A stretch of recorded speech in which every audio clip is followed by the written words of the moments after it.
Pongamos toda atención y reverencia a esta lectura.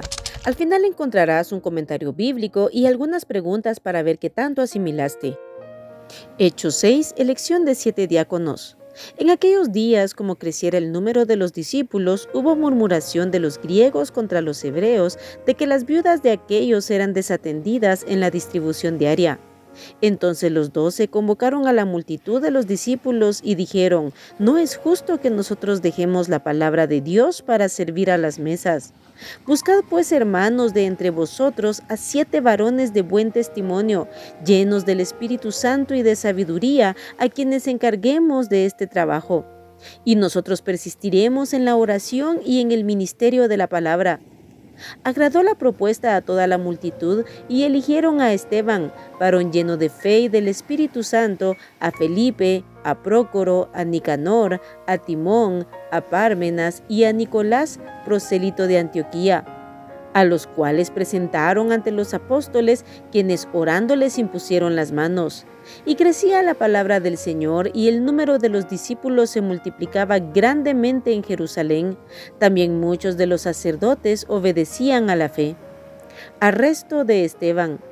Y Esteban, lleno de gracia y de poder, hacía grandes prodigios y señales entre el pueblo. Entonces se levantaron unos de la sinagoga llamada de los libertos y de los de Cirene, de Alejandría, de Cilicia y de Asia, disputando con Esteban. Pero no podían resistir a la sabiduría y al espíritu con que hablaba. Entonces sobornaron a unos para que dijesen que le habían oído hablar palabras blasfemas contra Moisés y contra Dios. Y soliviantaron al pueblo, a los ancianos y a los escribas, y arremetiendo le arrebataron y le trajeron al concilio. Y pusieron testigos falsos que decían: este hombre no cesa de hablar palabras blasfemas contra este lugar santo y contra la ley. Pues le hemos oído decir que ese Jesús de Nazaret destruirá este lugar y cambiará las costumbres que nos dio Moisés.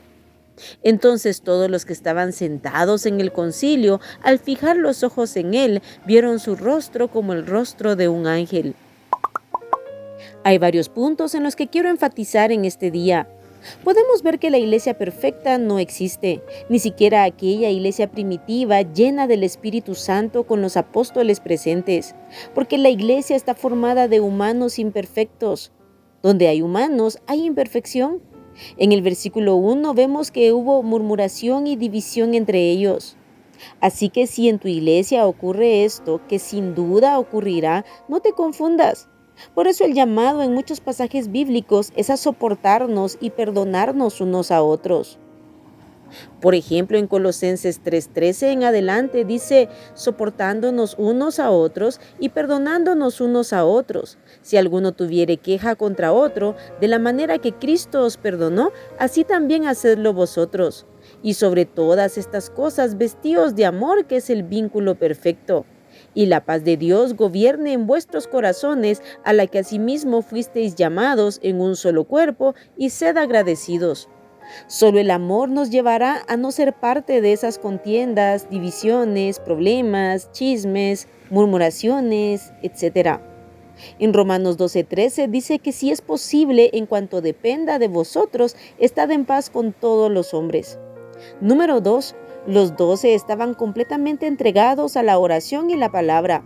Es importante volver a esa vida de consagración. Los llamados a servirle a Dios necesitan y deben tomar muy en serio su llamamiento, porque son responsables delante de Dios en este trabajo y esta obra que es más importante que cualquier cosa de esta vida. ¿Cuánta entretención y pérdida de tiempo hay hoy en los siervos de Dios? Necesitamos volver a las sendas antiguas. Número 3, veamos esas 3 características que debían tener los 7 diáconos llamados a servir las mesas.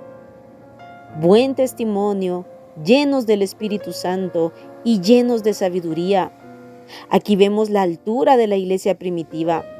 Sea en el área que sea, necesitamos pedirle a Dios que realmente sea para bendición y no para confusión. Si vivimos en carnalidades, aquello no será para la gloria de Dios, será para confusión y tropiezo. Busquemos cada día servirle de la mejor manera posible, que Él obre en nuestras vidas y nos capacite, que nos llene de su Espíritu Santo. Que podamos tener buen testimonio, procurando vivir en santidad e integridad, agradándole a Él por sobre todas las cosas. Y que seamos cada día más llenos de sabiduría para vivir, hablar y actuar sabiamente. Esto será únicamente a medida que le busquemos con seriedad. Número 4, Dios glorificándose y llevando adelante su obra. El Evangelio se seguía expandiendo y así se ha seguido expandiendo a través de los siglos y de las edades, hasta llegar a nuestros países. Que Dios nos use a nosotros también para la salvación de las almas.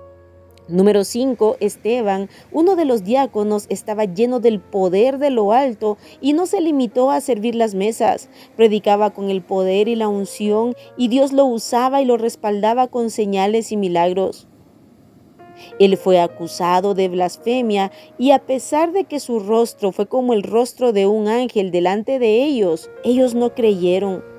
En el siguiente capítulo veremos qué pasó con Esteban. El nombre Esteban viene del griego antiguo Stefanas, que significa coronado y victorioso. Ahora, si pusiste atención, responde a las siguientes preguntas. Número 1. ¿Qué ocurrió entre los cristianos hebreos y griegos de la iglesia primitiva? Número 2.